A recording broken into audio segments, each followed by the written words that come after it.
Non, mais le vrai défaut du film, c'est que Jean-Jacques ne chante pas.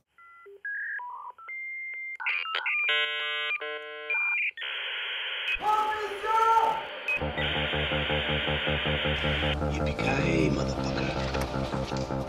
Et non seulement t'es vulgaire, mais t'es ordinaire en plus. Dick Laurent is dead.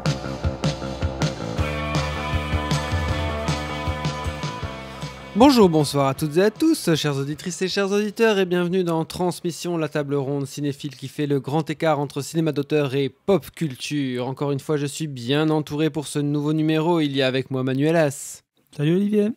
Et à l'autre bout des ondes, de l'autre côté du périph', de l'autre côté du ring, à quelques centaines de kilomètres, outre Quiévrin, se trouve notre ami Lucien Alflans. Lucien, est-ce que tu me reçois ? Je te reçois, c'est à peine plus de 100 km si je crois bien. Bonjour Olivier Grinard. Merci bien, donc moi-même qui serai votre hôte ce soir où nous allons parler et débattre, je l'espère longuement et de manière passionnée autour de 3 films qui font l'actualité de ce mois d'octobre. Donc le film Le Créateur de Gareth Edwards, puis on parlera du Procès Goldman, le film de Cédric Kahn, et enfin on terminera avec Le règne animal de Thomas Caillet.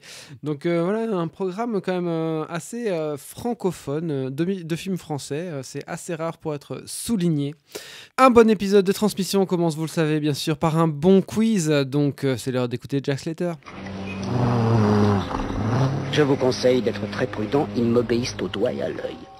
Et il me suffirait de claquer encore des doigts pour que demain vous soyez aspiré par une motocrotte sur le trottoir d'en face. Je ne saurais donc trop vous conseiller, ainsi qu'à votre toutou, de rentrer à la niche. Vous avez d'autres questions ? Oui. 2, très brèves. Primo, pourquoi est-ce que je perds mon temps avec un branquignol dans ton genre, alors que je pourrais faire des choses beaucoup plus risquées? Comme ranger mes chaussettes, par exemple. Deuxio, comment comptes-tu claquer des doigts pour tes molosses, une fois que je t'aurai bouffé les pouces des 2 mains? Et nous, ici à Transmission, on a 4 questions de ce questionnaire, donc ce quiz, qui m'a été inspiré par Le Créateur, donc pas le film de Dupontel, mais le film de Gareth Edwards, qui parle grosso modo d'intelligence artificielle. Enfin bon, en tout cas, c'est dans le plot du film. Donc, un quiz sur l'intelligence artificielle au cinéma. Première question, et vous répondez, Manu, Lucien, le premier qui dit Johnny Mnemonic à la main. Alors, première question. À quelle entreprise fameuse ferait référence l'acronyme HAL dénommant l'IA tueuse de 2001, Odyssée de l'espace de Stanley Kubrick en 68 ? Johnny Mnemonic, HAL, je sais pas, IBM. IBM, tout à fait. La lettre suivant chaque HAL, c'est IBM, voilà. Ok, deuxième question. Dans quel film de 1983 Matthew Broderick empêche-t-il la guerre nucléaire en jouant au morpion contre une intelligence artificielle ? Johnny Mnemonic, War Games. Exactement, c'est War Games de John Badham, donc film de 83. Troisième question, rapidité également. En 86, quelle IA envoie un robot dans le passé pour supprimer Sarah Connor ? Johnny Mnemonic, Terminator. Non, quelle IA dans Terminator, quelle IA ? Skynet. Skynet, ok, ça va, je te donne un demi-point. Ça fait 2 pour Lucien et un demi-point pour Manu. Quatrième question. Quel film de l'an 2001 a été inspiré par la nouvelle Super Toys Last All Summer Long de Brian Aldiss, paru en 69 ? Johnny Mnemonic, intelligence artificielle de Steven Spielberg. Exactement, ouais. Bravo Manu, mais donc tu as 1,5 point et Lucien a 2 points, mais je ne peux pas lui donner les relances, et puis de toute façon aujourd'hui je suis pas très bien préparé, alors j'ai pas de relance, mais tu as quand même gagné ce jeu, Lucien. Bravo à toi. Et d'ailleurs, tu as le droit de commencer sur le prochain film du programme, le premier film du programme, le film de Gareth Edwards, Le Créateur. Did you locate the weapon? Yeah, it's just a key. Are you going to heaven? No. You gotta be a good person to go to heaven. So, we're the same. We can't go to heaven because you're not good. And I'm not a person. Do you have any idea what the thing is? She looks like a little girl now, but she's growing. Whoever has that kid wins the war. Cette longues années se sont donc écoulées entre Rogue One en 2016, le précédent film du Britannique Gareth Edwards, et donc ce nouvel effort baptisé The Creator. Depuis la sortie duquel tout le monde s'extasie sur le fait que ce soit à la fois un gros film, officiellement à 80 millions de dollars, et une histoire totalement originale, entendez par là, non issue de franchise ou d'univers déjà connus du grand public. Pourtant, l'histoire en fait n'est pas follement originale non plus. The Creator se déroule dans un futur proche où les États-Unis ont été frappés par une attaque nucléaire due aux intelligences artificielles. Alors que les Asiatiques continuent de vivre avec des super robots, les États-Unis leur mènent une guerre à l'aide notamment d'un super vaisseau baptisé Nomad. Joshua, un ancien agent spécial américain traumatisé par la mort de sa femme, est recruté pour traquer Nirmata, l'architecte créateur ennemi, et détruire sa nouvelle arme secrète. Alors, après avoir déjà écrit Monsters en 2012, l'auteur-réalisateur Gareth Edwards donc signe un nouveau script accompagné de Chris Weitz, oui, le réalisateur de Twilight 2 et de American Pie. Il est interprété par John David Washington, qu'on avait vu dans Tenet, bien sûr, Gemma Chan et aussi Ken Watanabe, entre autres. Le film est produit par le légendaire Arnon Milchan, mis en musique par le légendaire Hans Zimmer et éclairé par le talentueux Greg Fraser. Je crois que Fraser, justement, partage la photo, le crédit photo avec un autre chef-op, parce que justement, je crois que du fait des contraintes Covid, il est reparti sur Dune 2. Il n'a pas entièrement assuré la photo de The Creator. C'est pour ça qu'il y a deux crédits au générique de The Creator au niveau de la photo.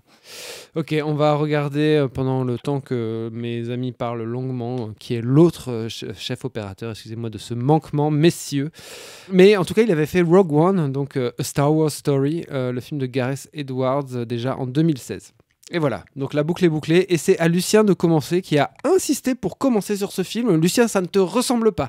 Pourquoi donc veux-tu commencer sur Le Créateur ? Simplement parce que je suis pas très préparé, que je voyais plus ou moins comment je pouvais commencer sur celui-là et moins sur les autres. Non, parce qu'en fait, je peux croquer très vite mon avis sur le film, parce qu'il ressemble très fort à ce que je pense généralement du travail de Gareth Edwards. Ce fameux Gareth, il a fait ce que j'ai trouvé de moins pénible dans les Star Wars récents, enfin dans les Star Wars depuis 50 ans en fait, depuis 40 ans en tout cas. Voilà, pareil sur son Godzilla, j'ai très peu de souvenirs. J'ai aussi très peu de souvenirs de ce film Monster.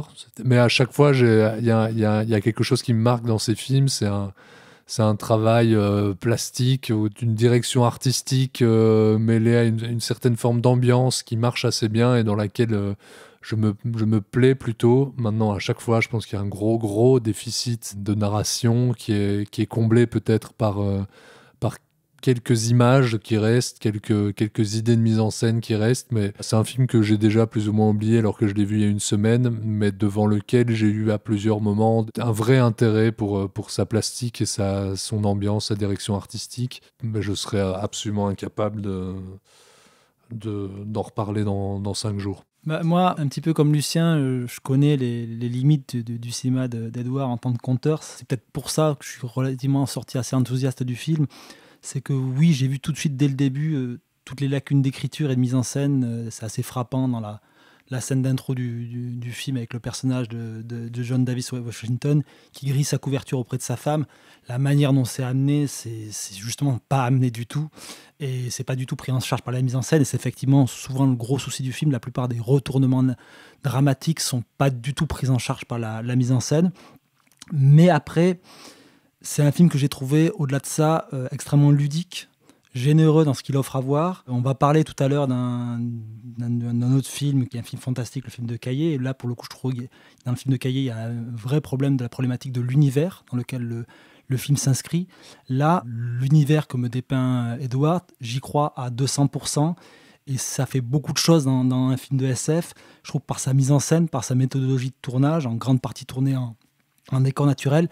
Pour moi, il assoit vraiment, il ancre complètement son univers. Et justement, ça rejoint cet entre-deux technologique qui est au cœur du film, cette hybridation entre l'homme, la machine et tout ça. Et donc, au final, sans s'y attarder, sans le poser par le verbe, en fait, cette notion thématique, cette hybridation, mutation, évolution de l'humanité, il l'inscrit dans la construction même, dans ce qu'est son film, dans la manière dont il l'a produit. Donc au final, je trouve le film, sans en faire trop, un peu plus fin qu'il n'y paraît, quoi. Moi, j'ai pas trouvé que le film était si impressionnant visuellement que ça. Je te parle pas d'impressionnant, je te parle de crédibilité, en fait, de l'univers. À aucun moment, je questionne la nature artificielle de ce qui m'est donné à voir. Parce qu'il a réussi à me l'ancrer dans du réel. Ce mélange, effectivement, de tournage en live, contrairement à beaucoup aujourd'hui de films de SF qui sont en grande partie tournés en studio, etc. Cette volonté de tourner en décor naturel et de faire une hybridation avec les effets numériques, je trouve que ça fonctionne vachement, en fait. Je vois pas la jointure entre les deux. Non, ça c'est vrai. Enfin, en tout cas, ça fait partie quand même de la thématique de son film, quoi. Ouais, ok, d'accord. Mais en ce qui concerne les robots, là, c'est vrai que je trouve qu'ils sont vraiment... on sent vraiment qu'il s'est éclaté au niveau production design dessus. Ils sont vraiment bien intégrés. Tu crois vraiment de manière physique à leur existence. Tout ce qui concerne les robots, en effet, je trouve que c'est vraiment assez bien géré. Maintenant, c'est vrai, comme le dit... comme vous l'avez tous les deux dit, au niveau narration, c'est quand même pas possible, ce film. Enfin, il n'y a rien qui est amené, en fait. Tu l'as dit, il y a toutes les scènes qui sont censées te mettre dans l'action, tout ce qui est censé créer un suspense, tout est très mal montré, voire pas montré, tout est précipité comme ça. Enfin, je pense, il y a 1000 exemples, mais il y a une scène où il doit passer un barrage de flics alors qu'il est dans une bagnole avec une famille, et ça arrive comme ça, d'un seul coup, t'as aucun build-up là-dessus.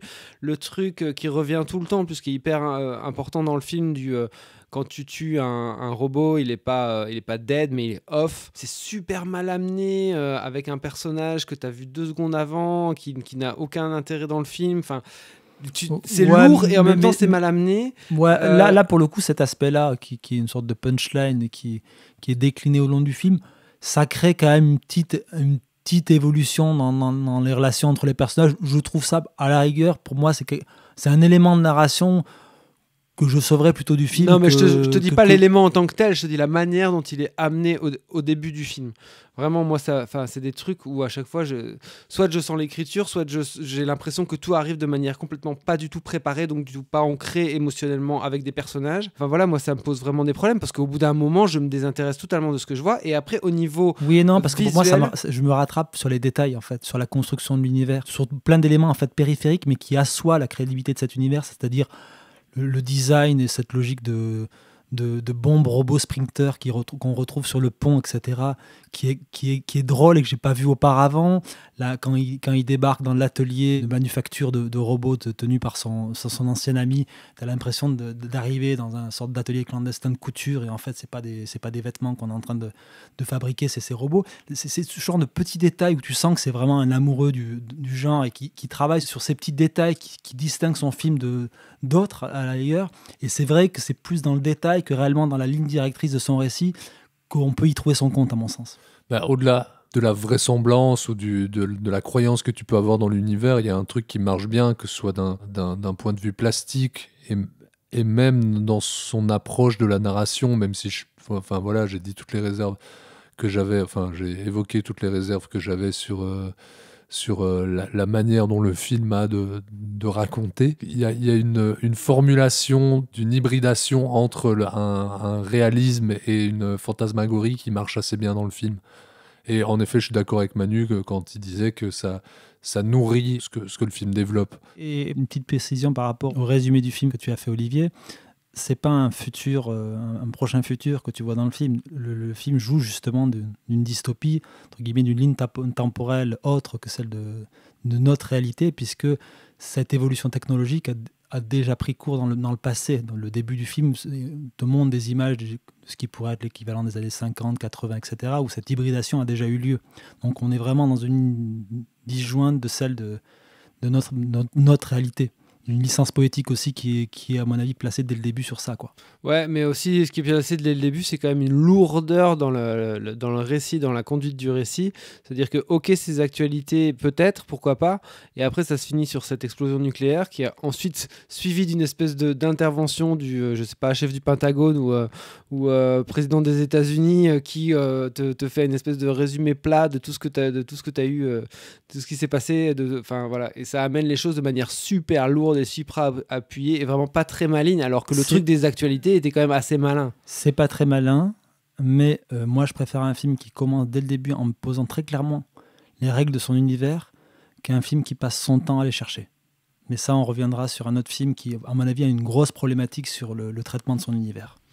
Voilà, et après, moi j'ai quand même eu, tu parles de l'atelier clandestin, ok, tu parles d'autres scènes du film, mais moi j'ai quand même eu l'impression quand même d'un film qui se passait la moitié du temps dans une rizière de 1 hectare. J'avais l'impression que le décor était quasiment tout le temps le même, tout le temps, et j'avais aucune notion spatiale dans le film. J'avais vraiment du mal à m'y retrouver et de nouveau à m'accrocher. J'avais l'impression que tout était tourné un peu au même endroit, comme ça. À un moment on dit qu'on est dans une ville, mais ok, ça change de décor pendant 2 secondes, puis après on retourne dans la rizière. Il n'y avait pas il n'y a pas d'évolution non plus, il n'y a pas d'évolution psychologique dans le film, il n'y a pas non plus d'évolution, je trouve, visuelle, même au niveau purement de ses décors. Et alors il y a un truc qui m'a horripilé aussi dans le film, c'était cette manière de monter les flashbacks ou même d'autres, des espèces de réminiscences du passé comme ça, dans des plans un peu éthérés, je dirais presque... Bon, ça va pas être très mais ça va bien dire ce que je veux dire, en tout cas. C'est presque malikien comme ça, où tu vois des gens sur la plage qui regardent le coucher de soleil ou qui sont en train de se faire des câlins, et comme ça d'un coup, comme une espèce de plan un peu d'image d'Épinal, et vraiment cette manière de monter là qu'on a pu voir aussi un peu dans Gladiator déjà de Ridley Scott il y a ça quelques années, un truc qui est quand même assez récurrent, que moi je trouve de plus en plus insupportable et qui me sort à chaque fois du film, quoi. Voilà. Tout ça pour dire que j'ai un peu moins pub L'Oréal que chez Ridley Scott, mais pas loin. Mais après en termes d'efficacité, c'est la même chose, mais après en termes d'esthétique, ça l'est moins. Lucien, c'est ça, mais ça me permet de rejoindre 2 choses que vous venez de dire. Je sais plus comment tu le formulais, Oli, mais c'est sûr que c'est un cinéaste. Je te rejoins pas à 100%, même si je comprends tout à fait ce que tu veux dire sur le manque de diversité au niveau des décors. Maintenant, un truc qui est sûr, c'est sur la gestion de l'espace, etc. Mais ça, je pense que tous les films de Gareth Edwards vont dans ce sens-là. C'est un cinéaste qui travaille très fort sa plastique et qui va pas creuser, je veux dire, son découpage de manière brillante, quoi. Et ça se ressent, ça se confirme encore une fois ici. C'est en ça que je commençais mon intervention en disant que, en fait, c'est un pur film de Gareth Edwards, quoi, avec ses qualités et ses défauts. Très bien, nous allons passer maintenant au procès Goldman, le film de Cédric Kahn. Pierre Goldman, sous-entendez-vous que la police de ce pays est raciste? Ah, non seulement je le sous-entends, mais je l'affirme. Eh bien, c'est une honte! Maîtrisez vos humeurs, résistez à vos bons mots. Je vous rappelle que les charges qui pèsent contre vous sont extrêmement lourdes et que vous risquez votre tête. Goldman, assassin! Vous n'avez pas le droit! Eh bien, je suis innocent, monsieur le président, et ça me donne tous les droits! Tous les droits! Je suis innocent parce que je suis innocent. Personne ne peut rien y faire, même pas vous. France, Amiens, 1976, Pierre Goldman, juif d'origine polonaise et militant d'extrême gauche, comparé en assises pour plusieurs braquages, dont celui d'une pharmacie parisienne au cours duquel 2 femmes ont été assassinées. Goldman admet les braquages mais pas les meurtres et se dit victime d'une machination policière. En fait, il se dit même qu'il n'avait rien à voir avec cette histoire de pharmacie. Au cours du procès, la personnalité charismatique et explosive de l'accusé entre en conflit avec la stratégie de son avocat Maître Kiejman. Voilà, c'est un film inspiré d'une histoire vraie, c'est un film réalisé par Cédric Kahn, dont on n'avait plutôt pas apprécié la prière en 2018. Enfin, j'étais le seul à trouver quelques qualités, mais je m'étais fait exploser par mes 2 camarades de débat. Cédric Kahn, il a quand même signé pas mal de films dans sa carrière, notamment de réalisateur. Il a commencé comme assistant monteur, mais il a fait notamment Vie sauvage en 2014. Il y a eu aussi Une vie meilleure. Ici, il co-signe le scénario avec Nathalie Herzberg, qui s'est illustrée plutôt du côté de la série télévisée. La photographie est signée Patrick Giringhelli, le chef opérateur des 2 derniers films de Dominique Moll. Et bien sûr, il faut citer les deux interprètes principaux. Donc, Pierre Goldman est interprété par le Belge Harry Wortalter, qu'on a vu notamment dans Girl, et son avocat est interprété par Arthur Harari, dont on parlait ici la fois dernière, à la dernière émission, puisqu'il est co-scénariste et aussi il a un petit rôle dans Anatomie d'une chute, qui cultive comme point commun avec ce film le procès Goldman de se passer en grande partie dans une salle d'audience. Manu, qu'as-tu pensé du film de Cédric Kahn ? Je m'attendais assez peu à être plutôt surpris et enthousiaste à la sortie d'un film de Cédric Kahn, qui est un cinéaste qui m'intéresse assez peu. Mais je trouve que dans le cadre de ce film, dans la manière de se restreindre au seul mur de cette cour de justice, à l'exception d'un prologue et d'un plan extérieur de délibération, je trouve qu'il trouve ici une efficacité narrative assez peu commune dans son cinéma. Il y a une forme d'épure qui est assez proche en fait, de la série B. Il tire pleinement parti de son huis clos, à savoir cette idée assez simple, mais qui est rendue assez limpide pour moi, qui est que la seule vérité qu'on va avoir à entendre sera qu'une somme de différents témoignages et qu'il n'y aura pas une vérité, mais qu'on devra se la forger par la multiplicité des points de vue qui nous sont offerts. Donc c'est un film, on en a beaucoup parlé, c'est un grand film sur la parole, mais ce qui m'a beaucoup plus séduit dans le film, c'est en fait tous les moments où la caméra de Cédric Kahn en fait, s'attarde beaucoup plus sur des visages de personnes qui sont en train d'écouter.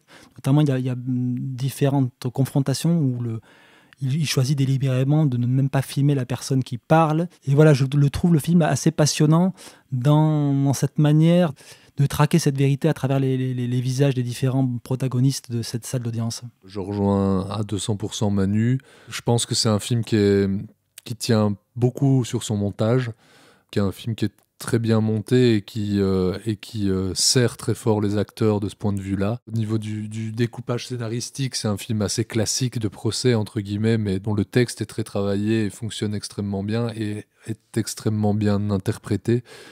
Pour peu qu'on aime, mais je sais que c'est... Enfin, en général, on aime plutôt ça autour de cette table, en tout cas c'est mon cas, pour peu qu'on aime les acteurs qui jouent... qui vont à fond, quoi.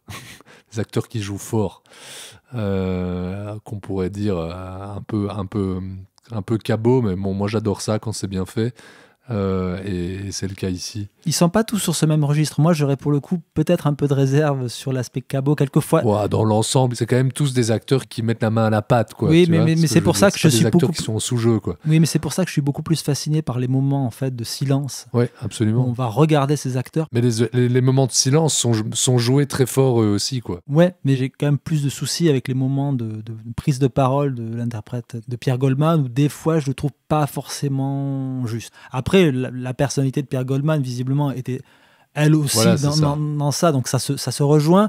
Mais des fois, ça m'a malgré tout un peu sorti du film. Par exemple, en parlant des plans de silence, c'est quelque chose qu'il instaure dès le début, avec la présentation de la femme de Goldman et de son père, qui sont montrés avant de passer à la barre, de manière silencieuse, gravitant autour du box de l'accusé. Et je trouve ça très beau, parce que c'est des plans très silencieux où tu restes longtemps sur ces deux visages.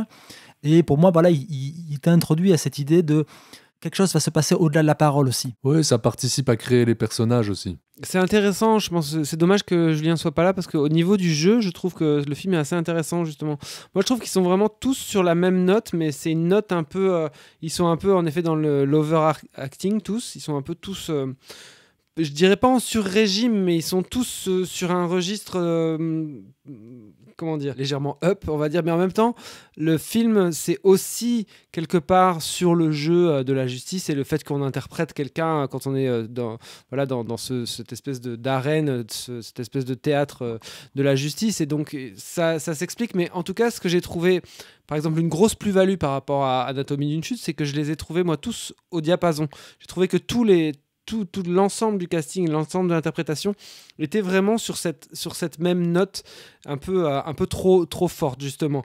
Et la figuration, c'est autre chose que dans Anatomie d'une chute. Et c'est sacrément autre chose que... Ouais, non, tout à fait. Et là, on sent vraiment qu'il y a eu vraiment un cast de la figure, que voilà, au niveau, je trouve, des costumes, au niveau même du grain de l'image, ce choix du 4/3, etc. Moi, je trouve qu'il y a vraiment une cohérence visuelle, plastique, même si on voit qu'on est dans un truc un petit peu... un petit peu poussé, un petit peu pas complètement réaliste, quoi. Et moi, je trouve par contre que l'interprète de Pierre Goldman, il est super bien. Je trouve que Harry Howard Alter est vraiment super bien parce que il arrive, je trouve, à retrouver ce charisme. L'acteur est tellement en verve, est tellement révolté en dedans qu'il arrive à recréer un pouvoir de fascination. Je trouve qu'il semble que le vrai Pierre Goldman avait, et je le trouve vraiment, je trouve vraiment qu'il aimante le regard, qu'il pose plein de questions. Enfin, tu te poses plein de questions sur lui, tout en étant incapable de ne pas l'admirer. Enfin, en tout cas, moi, c'était mon cas. Et en questionnant toujours sa culpabilité aussi, quelque part. Donc aussi une grosse plus-value, je trouve, par rapport à Anatomie d'une chute, on en parlait la fois dernière. Mais je trouve qu'on questionne quand même assez fréquemment la culpabilité ou pas de Pierre Goldman et qu'on a encore des doutes à la fin, même s'il y a un jugement qui est rendu. Et que, historiquement, il y a encore des doutes. Historiquement, il y a encore des doutes. Après, il y a un arrêt de justice et donc on doit s'en tenir à l'arrêt de justice. Après, ça devient aussi, je pense, les doutes ont été générés aussi par l'après, la libération de Goldman, ses écrits, la manière dont il est décédé. Donc, il y a eu plein de choses, en fait, à mon avis, où il faut prendre beaucoup de pincettes. Là, moi, j'ai peut-être des réserves plus sur le film, que c'est un peu dans le rapport biaisé que Cannes a justement à cette histoire. Ça sort peut-être un peu de la proposition de cinéma qu'il pose, mais le fait d'inscrire le récit du film dans le cadre du deuxième procès, tout en mélangeant en fait des éléments du premier, dans le fait d'asseoir dès le début cette idée que Pierre Goldman répète les faits, rien que les faits, donc il n'y aura pas de témoin de moralité, alors que justement le deuxième procès a été justement le moment où Goldman a accepté justement d'avoir des compagnons d'armes comme Régis Debray venir témoigner et servir de témoin de moralité. Je trouve qu'il y a un rapport un peu biaisé à ce moment-là dans la proposition que fait Cannes de te dire en tant que spectateur les faits, rien que les faits. Et en fait, moi je l'ai travesti un petit peu au regard de la réalité, et peut-être le plus dommageable, c'est celui de la compagne de Goldman qui n'a jamais participé à aucun des procès et qui place là au milieu du récit. Et donc ça pourrait paraître assez annexe, on se dire c'est une proposition de cinéma, il a sa licence poétique, mais le souci c'est peut-être quand même d'assonner cette idée les faits rien que les faits. Et à mon sens c'est là où il peut-être en tant que conteur-narrateur il franchit un peu une ligne. Ouais, moi ça m'a pas dérangé parce que ce truc de, excuse-moi Lucien, ce truc de les faits rien que les faits, quelque part il le dit au début, mais assez vite quand on dit ouais on va faire toute votre vie je sais pas quoi, finalement il rentre dans autre chose, le personnage de Pierre Goldman dans le film. Donc moi ça m'a pas gêné, c'est juste que voilà, quelque part c'est plus un parleur fort que quelqu'un qui va vraiment suivre la ligne de conduite, quoi. Ça. Tu vois, c'est exactement ça. Donc il dit les faits, rien que les faits, et puis en fait il passe le procès à se mettre en scène et donc à sortir des faits entre guillemets. Enfin donc c'est aussi tout un des rapports du film, mais ça rejoint aussi ça recrée un autre lien avec le film dont vous parliez plus tôt et dont on parlait il y a peu de temps, qui était Anatomie d'une chute. J'avais dit à propos de ce film-là qu'il aurait pu s'appeler Anatomie de la justice ou Anatomie de la parole, mais celui-ci aussi. Et c'est assez marrant de voir l'implication d'Harari dans les deux films, parce que ce sont deux films qui sont, qu'on aime ou pas leurs propositions cinématographiques, je veux dire, qui sont intellectuellement, qui partagent idéologiquement, en tout cas dans ce qu'ils amènent de ce point de vue-là, partagent énormément de choses, entre autres sur la puissance, le pouvoir de la parole, et sur la justice qui n'est vue qu'à l'aune de justice subjective, quoi. Voilà. Moi j'ai juste un regret moi j'ai vraiment globalement vraiment bien apprécié le film. Je suis rentré dedans, j'ai eu le suspense à la fin et tout, parce que moi je connaissais pas le dénouement de cette histoire. Et par contre, là où j'ai été un poil déçu, c'est que le film, surtout dans ses premiers moments, te fait miroiter qu'il va développer une tension entre Harari et entre l'avocat et son client. Et c'est un peu là, mais c'est un peu c'est un peu sous-traité. Je trouvais qu'il y avait, on me promettait plus que ce qui n'arrive effectivement dans le film. Et d'ailleurs, le revirement à la fin de l'avocat, je le trouve pas, revirement par rapport à sa plaidoirie qui choisit au final de mettre en parole sa judéité. Je trouve que ce revirement-là n'est pas particulièrement bien traité, bien amené au niveau de la mise en scène. Même si à l'écriture, ça passe. Voilà. Ça marche même plutôt bien dans le développement du discours. Ouais, mais est-ce que tu as vraiment un turning point à ce point-là ? Oui, c'est vrai. Ton rapport émotionnel ne change pas vraiment. Il n'y a pas de montée émotionnelle qui va arriver à ce moment de changement de tactique, entre guillemets. Quoi. Tout à fait raison. C'est amené un peu maladroitement, quoi, ou trop peu amené. C'est tout le traitement de la judéité de Goldman et son rapport conflictuel qu'il a avec son histoire, qu'il essaye de raconter de cette manière-là, avec ce rapport conflictuel qu'a Kijman et qui ne veut pas justement la mettre en scène. C'est pas vraiment très abouti. C'est une ligne du récit qui est assez peu travaillée et qui est au final assez peu payante. Non, mais le vrai défaut du film, c'est que Jean-Jacques ne chante pas. C'est vrai. Ça aurait dû se terminer sur Puisque tu pars. Now, if any of you sons of bitches got anything else to say, now's the fucking time! Après vos vannes de merde, il fallait bien balancer Orenishi pour vous remettre à votre place. Merci messieurs, et maintenant nous enchaînons avec Le règne animal de Thomas Caillet et Manu va pouvoir déverser toute sa verve et sa bile. T'as vu le retard qu'on a déjà? Genre c'est ma faute. Attends, tu te fous de moi? Attends, Émile! Oh! Arrête ton cirque, c'est quoi ton problème? J'ai pas envie. Si on t'attrape, c'est terminé, tu seras tout seul. Tu comprends ça?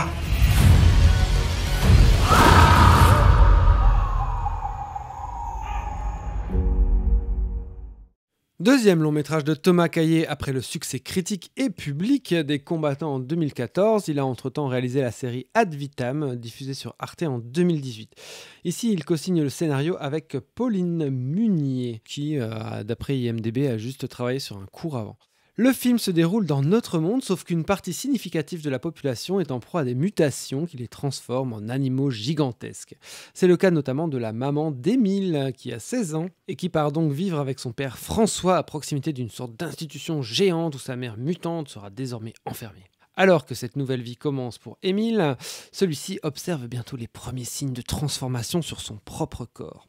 Alors, le film est interprété par Paul Kircher, par Romain Duris et Tom Mercier notamment. Alors, c'est moi qui commence sur le film. C'est très bizarre parce que ce film m'a profondément ennuyé et pas du tout intéressé assez rapidement, alors même que quasiment constamment, il m'a fait penser à deux œuvres que j'adore. Donc ça m'a fait penser à Black Hole, qui est la bande dessinée de Charles Burns, mais sans jamais retrouver le malaise fantastique, le spleen adolescent, ou même, ne serait-ce qu'une once du pouvoir de fascination de cette œuvre-là. Et ça m'a fait penser aussi aux Enfants loups de Mamoru Hosoda, sans jamais s'approcher de la puissance émotionnelle du film d'Hosoda, notamment à cause, je pense, d'un choix de point de vue qui est un peu mou dans le film de Thomas Caillet entre le père et le fils. Là où le film de Hosoda était à 100% compté du point de vue maternel. Selon moi, ce film, il échoue très vite à me captiver parce qu'il est extrêmement, je trouve, mal raconté. Il y a beaucoup trop de choses. C'est un script qui est très confus, qui semble faire du surplace en permanence. Il y a une trame narrative qui est quand même assez évidente, qui est cette histoire de transformation. Et ça ne crée jamais aucun malaise. Les étapes de cette transformation, ça semble stagner pendant plus ou moins tout le film. Le pauvre Paul Kircher, il est dirigé d'une manière où très vite, il commence à faire un truc qui le fait apparaître comme complètement inadapté à la vie en société ou à la vie au lycée. C'est limite un peu gênant. Hein. Et je trouve qu'on voit beaucoup de bestioles, mais que globalement, c'est assez décevant. À l'image de cette première scène, une des premières scènes où on voit vraiment une bestiole qui se passe dans un supermarché avec une bestiole poulpe. Je dis bestiole parce qu'ils disent bestiole dans le film. Quand la scène commence, je me dis, tiens, le poulpe se met à courir, à balancer des trucs partout, et je me dis, tiens, d'un coup, il y a de l'action et tout, il se passe un truc un peu étonnant, ça va être chouette, où est-ce que ça nous mène, ça va devenir une scène d'action, où est-ce que ça nous mène, et boum, le truc retombe comme ça d'un coup, de manière hyper plate, hyper décevante, et le film, en plus, moi, je vais lâcher la parole, mais le film, je trouve, ne développe jamais des thèmes qu'il voudrait aborder, mais qui sont pas traités, quoi. Et c'est tout le problème pour moi, c'est qu'en fait, pour moi, Caillé court plusieurs lièvres à la fois et en fait, il se disperse complètement et il ne raconte en fait aucun des films qu'il a envie de raconter. On se perd dans cette histoire d'amour vaguement esquissée entre le jeune garçon et une camarade de classe, mais d'un coup, le père réapparaît et on repasse sur la relation entre le père et le fils, mais jamais, par exemple, l'angoisse du père n'est montrée. Le fils arrive régulièrement en retard, etc. On le montre chaque fois, l'état de fait qu'il arrive en retard, mais jamais l'attention du père qui l'attend ou quoi que ce soit. Donc il n'y a aucune construction autour de ça. On ne va pas parler du personnage d'Adèle Exarchopoulos. Qui aurait dû être retiré, mais tout de suite. Mais tout de suite, je veux dire, en fait, tu as l'impression que ce personnage-là est uniquement là pour combler le manque créé par l'absence de la mère dans le film. Et en plus, on te crée une sorte de vague tension sexuelle non assouvie, non assumée entre Duris et elle. C'est vraiment un personnage qui devrait dégager complètement du récit. Il n'a absolument aucune utilité. C'est vraiment un personnage fonction qui sert au personnage de Duris d'aller d'un point A à un point B. C'est vraiment assez caricatural à ce niveau-là. Et pour moi, cette problématique, elle est aussi liée, j'en parlais auparavant à propos du film de Gareth Edwards, aux règles. Ok, ça n'intéresse pas visiblement Caillé, le comment, du pourquoi de cette histoire-là, il l'assume. Les règles de l'univers fantastique, tu parles. Les règles de l'univers fantastique, ça ne l'intéresse pas. Ok, c'est un parti pris. Le problème, c'est qu'est-ce que tu fais quand même pour m'asseoir un peu la crédibilité de ton univers. T'es pas obligé de me raconter effectivement le pourquoi et le comment. Mais à un moment, il faut quand même que je me rattache à quelque chose. Et typiquement, t'en parlais, les crises à répétition du jeune garçon qui n'entraînent aucune action de la part de ses camarades, alors qu'on le met régulièrement en difficulté. Puis tu te dis à un moment comment ça fonctionne. Il peut plus faire du vélo. Pourquoi ? Il tient toujours sur ses deux jambes, il sait courir, mais sa mutation l'empêche de faire du vélo. Ok, mais moi je comprends pas pourquoi. Je veux dire, ça pourrait être anecdotique, c'est des détails. Mais le problème, c'est quand t'as pas posé les règles de ton univers, il y a rien qui tient. Il y a pas d'ossature. Et tout se pète la gueule. Et pour moi, c'est un peu le souci, et ce qui fait que les acteurs n'ont rien pour s'appuyer. Donc ils sont en pilote automatique. Moi, Romain Duris, c'est même plus du jeu, c'est un GIF, c'est-à-dire le GIF sourcil français et sourire forcé. À aucun moment ça me semble corrélé à une émotion qui émane du personnage. Voilà, moi j'avais plutôt aimé les combattants qui étaient portés pour le coup par une vraie énergie. Il y avait une dynamique parce que peut-être qu'ils se restreignaient à ce mode de comédie romantique en mode buddy movie entre Adèle Haenel et Kevin Anzai. Et ça fonctionnait plutôt bien, il y avait une vraie énergie, avec en plus des thématiques assez semblables sur le rapport au monde qu'avaient les personnages. Mais là, pour moi, il se perd complètement dans les différents points de vue et dans un film qui ne sait pas raconter, en fait, foncièrement. À nouveau, je suis assez d'accord avec ce que vous venez de dire. Enfin, Manu, t'as utilisé un mot qui était l'ossature en parlant de la manière dont il pose son postulat fantastique et en fait dont il ne le pose jamais vraiment et que ça crée un manque d'ossature. Je suis tout à fait d'accord là-dessus.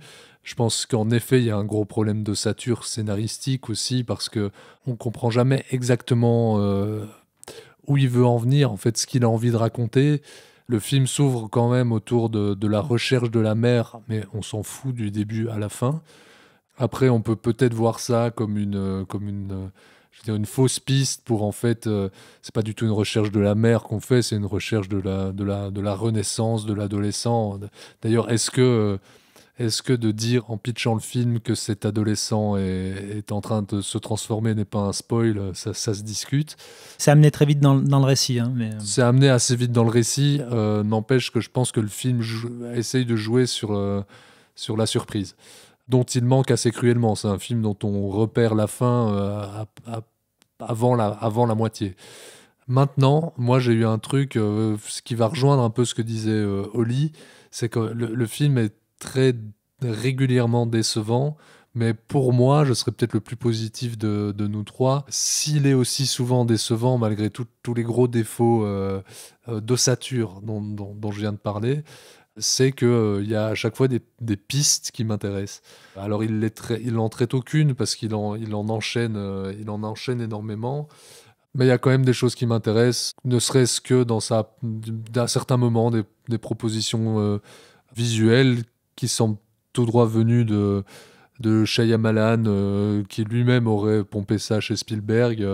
Je pense à des scènes d'échassier dans des champs et d'un champ de maïs qui cache l'éventuelle transformation de ce personnage.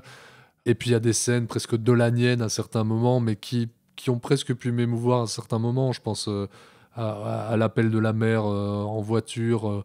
Enfin, il y a des petites choses comme ça qui fonctionnent assez bien, qui sont des belles idées de cinéma, qui se reconnectent un peu à ce que fait pas mal le cinéma français, à travers un postulat fantastique qui n'est, comme vous le disiez, pas hyper bien traité, assumé, mais voilà, ça existe. Et je pense que ces petites choses ont pu m'emporter à certains moments, et parallèlement assoit d'autant plus la déception générale qui en sort. La déception, elle vient aussi, je pense, du fait que beaucoup de films fantastiques français assument assez peu, en fait, de montrer les monstres, ou entre guillemets, assument peu cet aspect-là de frontalement montrer ces choses-là. Et c'est d'autant plus décevant parce qu'il y a un vrai beau boulot des équipes d'effets spéciaux sur le film, quoi. Mais le problème, c'est que le fait que en fait, tu ne saches pas ce que ça te raconte, pourquoi certains personnages butent en tel autre animal, etc. Entre guillemets, est-ce qu'il y a un lien avec ce que eux sont fondamentalement, ou est-ce que c'est parce qu'ils ont été touchés par un autre animal qui les a contaminés? Est-ce que ça émane de leur personnalité? Donc ça serait une version animiste, entre guillemets, de ces personnages. Vu que le film en fait te raconte rien, eh ben, c'est pas compréhensible, comme le fait que au tout début, t'es présenté la mère à travers un regard et une forme, et la forme qu'elle a à la fin du récit, tu te dis, je sais pas comment ça mute, hein. Ça mute encore au-delà de l'animal, j'ai l'impression. Tu parlais de cette scène des échassiers, elle est très belle plastiquement, sauf que moi je me disais au premier coup de fusil, les mecs ils se pètent la gueule, quoi. C'est tout le souci, quoi. C'est pas loin du ridicule souvent, parce qu'il a pas pris le temps de construire un monde, de construire des personnages, et que non, moi la relation entre père et le fils, je l'achète jamais, parce que le film est extrêmement mal dialogué, hein. Les relations entre le père et le fils, c'est catastrophique dès le début, la scène d'intro dans la voiture, sur moi j'incarne pas le système et moi je t'obéis et je claque la porte de la bagnole et je sors dans l'embouteillage, etc. C'est ça le souci, en fait. T'assumes pas complètement en fait le caractère film de genre, film fantastique, au-delà des monstres que tu montres, mais en fait t'aboutis pas à un drame humain conséquent. Donc dans les deux cas, dans le registre du film de genre, si on tentait que ça veut dire quelque chose, et du film dramatique, tu trouveras pas ton compte, en mon sens, hein, parce que il n'y a pas quelque chose qui ressort des interactions entre les personnages, et en tant qu'amateur de genre, bah oui, tu vas avoir des monstres, mais vu qu'ils ne seront pas tant incarnés que ça, tu seras quand même forcément déçu, quoi. Mais Lucien, moi je pensais que tu serais peut-être sensible aux connotations peut-être plus sociales ou plus philosophiques du film de cohabitation entre les vivants. Pour moi, ça rejoint tout ce qu'on a dit sur le reste, c'est-à-dire que c'est une des pistes qui est évoquée, mais qui n'est pas vraiment traitée, donc... Le problème, c'est que ça pourrait... Voilà, je la traite pas non plus. Ils mutent en animaux, mais ça pourrait être des zombies, ça pourrait être des infectés, ça pourrait être n'importe quel type de menace, entre guillemets. Ouais, enfin, ça peut être l'allégorie, on s'en fout. Oui, mais le problème, justement, le problème, c'est que c'est pas vraiment traité. Mais le problème, je pense que c'est là le problème, c'est qu'en fait, il se dit, ok, c'est juste une allégorie. Et donc, en fait, il traite pas le truc. Parce que quand même, il y a une nuance quand même quand tu fais un film de zombies, ou tu fais... un film de monstre, entre guillemets, il y a quand même des nuances que tu places, et en fait le fait de dire ok, moi j'explique rien parce que c'est une allégorie de, ça fonctionne ça fonctionne pas vraiment au final. Quand je parlais du Gareth Edwards, je trouve dans son mode de production, au final, dans ce qui montre de la destruction de la nature de cette société technologique, c'est au final plus payant, impactant pour moi, alors que c'est pas le propos avancé par le film. Mais dans son humilité, je trouve que le Edward en fait porte au final peut-être un peu plus de réflexion que le film de Caillé. C'est bien dommage. Très bien, merci Lucien, merci Manu pour cette déception quand même sur le règne animal de Thomas Caillé. Très bien, on passe au conseil, si vous en avez messieurs. On écoute tout de suite Harry Callahan. Écoute, pourrieux, pour moi tu n'es qu'une merde de chien qui s'étale sur un trottoir. Et tu sais ce qu'on fait d'une merde de ce genre? On peut l'enlever soigneusement avec une pelle, on peut laisser la pluie et le vent la balayer, ou bien on peut l'écraser. Alors si tu veux un conseil d'ami, choisis bien l'endroit où on te chiera. C'est l'heure des conseils, messieurs. Je vais commencer tout de suite parce que j'ai une idée finalement au débeauté. Vous savez que, ou peut-être vous ne le savez pas, mais il y a bientôt une espèce de cycle William Friedkin au cinéma Flagey à Bruxelles. Donc on va pouvoir... C'est vrai, mais c'était le mien aussi. C'est vrai, mais parlons-en. Mais voilà, juste donc pour vous dire, ils vont passer l'Exorciste, Sorcerer, French Connection, Police fédérale Los Angeles, et il y en a un autre, Cruising. Voilà. Bon, c'est super qu'on puisse voir ces films-là à Bruxelles, surtout que voilà, à Bruxelles, on n'est pas non plus spécialement hyper bien lotis en termes de cinéma, mais c'est super qu'on puisse voir ces films-là. Mais quand même, ces derniers temps, depuis la réhabilitation de Friedkin, donc qui date quand même d'il y a une dizaine d'années, ce sont vraiment les films Parangon qui sont ressortis. Et je pense que maintenant... Ce sont les meilleurs aussi. Moi, je pense, je dis peut-être une connerie, mais je pense que j'ai vu tous les films de Friedkin. Y compris, Blue Chips y compris les téléfilms, y compris... J'ai vu Blue Chips au moins 6 fois, je pense. Son remake de 12 Non, mais hommes en vraiment. colère. J'ai vu le remake de 12 hommes en colère dans une qualité TV RIP dégueulasse, mais je l'ai vu. Avec Tony Danza. Ouais, enfin, je pense que je les ai tous vus. Mais t'as pas vu son dernier film disponible depuis aujourd'hui, Outre-Atlantique, quoi. Son dernier film était à Venise, ça je sais. C'est ça. Mais je pense qu'il y a un travail à faire sur Cruising ou To Live and Die in LA. Alors peut-être moins sur French Connection, L'Exorciste et même Sorcerer qui a eu droit à une vraie ressortie. Enfin, c'était un film qui jouissait d'un statut culte mais un peu invisible. Et puis il y a une belle restauration, une belle ressortie. Donc voilà, le travail est fait de ce côté-là. Je pense que Cruising et To Live and Die in LA peuvent, même s'il y a aussi une belle ressortie du côté de To Live and Die in LA, ce sont des films qui méritent peut-être encore d'être vus ou revus par un plus grand public. Alors c'est sûr, il y a d'autres films de Friedkin à découvrir ou de redécouvrir, mais bon voilà, on peut saluer l'initiative. Tout à fait. Parenthèse refermée sur Friedkin, Manu, quel est ton conseil ? Mon conseil, c'est une petite série B très sympathique qui est disponible, qui est produite par la Fox mais qui a été bazardée donc aux États-Unis sur Hulu et qu'on trouve ici sur Disney Channel, et qui est une petite série B qui s'appelle Traqué. Le film de Friedkin. Bien sûr, ça aurait pu être un autre lien avec le film de Friedkin, très bon film de Friedkin pour le coup, qui mériterait peut-être d'être un peu plus mis en avant dans sa filmo. Donc, son titre original est No One Will Save You, qui se présente comme un film de Home Invasion, qui est un film qui en fait ne va avoir de cesse tout du long de se redéployer au-delà des attentes qui ont été initialement posées. Je ne vais pas forcément dévoiler plus, c'est une jeune femme dans une maison de campagne qui se retrouve de nuit en proie à une invasion de sa maison. L'invasion ne sera pas forcément celle qu'on pense, et a pour parti pris, et qu'il tient tout du long sur ces, je pense, 1h30, de se dérouler entièrement sans parole. Donc ne joue qu'une pure tension de mise en scène. Il y a assez peu d'exemples ces dernières années de films qui joue jusqu'au bout cette carte-là. Qu'on a connu dans le domaine du cinéma d'horreur, de films qui se titraient eux-mêmes sans un bruit, qui étaient pourtant assez verbeux. C'est un roller coaster, c'est un pur film de train fantôme, hein. Donc il ne faut pas attendre plus que ça, mais c'est assez surprenant, et c'est dommage que le film soit juste relégué à une sortie VOD et pas bénéficier d'une sortie salle. Tu peux nous redire le titre, le réalisateur, et où est-ce qu'on peut No One Will Save You, c'est disponible sur Disney Channel. C'est un film de Brian Dulfield, qui, je ne crois, n'a qu'un autre film à son actif. Disney+, tu veux dire ? Ok, super, merci Lucien. Bon, moi j'avais prévu de parler du cycle Friedkin aussi. Alors j'ai un truc parce que je le vois là sous mes yeux. Je suis plus ou moins à la moitié, 2/3 de Hit 2, le bouquin de Michael de Stephen King, c'est ça ? Ouais, c'est ça. Hit. Bon, je sais pas si c'est un conseil à 100% parce que je pense pas que ce soit un très grand bouquin, mais pour tous les tarés du cinéma de Michael Mann et de Hit comme moi et comme plusieurs personnes autour de cette table, c'est une add-on, c'est un appendice. Ouais, c'est ça, assez intéressante, qui complète un peu la vision qu'on peut avoir de certains personnages qu'on croyait connaître par cœur.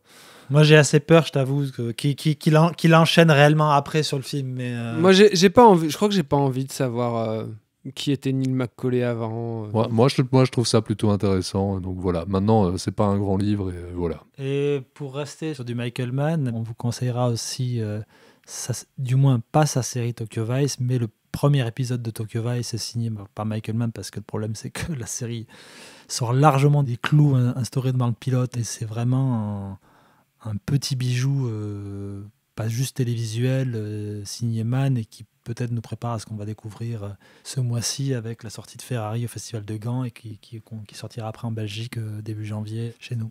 Voilà, donc un peu de teasing. Merci messieurs, merci Lucien. Merci à vous. Salut. Merci Manu. Eh bien...